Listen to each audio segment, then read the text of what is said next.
Hello friends, স্বপ্নার রান্নাবান্না নতুন একটি রেসিপিতে সবাইকে স্বাগতম। আজকে আমি বাচ্চাদের জন্য বাদাম দিয়ে মজাদার একটি মিল্কশেক তৈরি করে দেখাবো।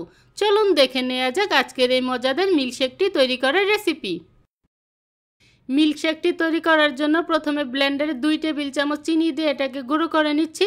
তবে হাতের কাছে যদি পাউডার সুগার থাকে তাহলে সেটাও ব্যবহার করতে পারবেন।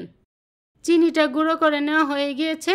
এবার এর সাথে দিয়ে দিচ্ছি 2 টেবিল চামচ কাস্টার্ড পাউডার, আধা কাপ রোস্টেড চীনাবাদাম, 10-12টি কাঠবাদাম, 10-12টি কাজু বাদাম, 10-12টি পেস্তা বাদাম ও আধা চা চামচ এলাচের গুঁড়ো দিয়ে আবারও ব্লেন্ড করে নিচ্ছি।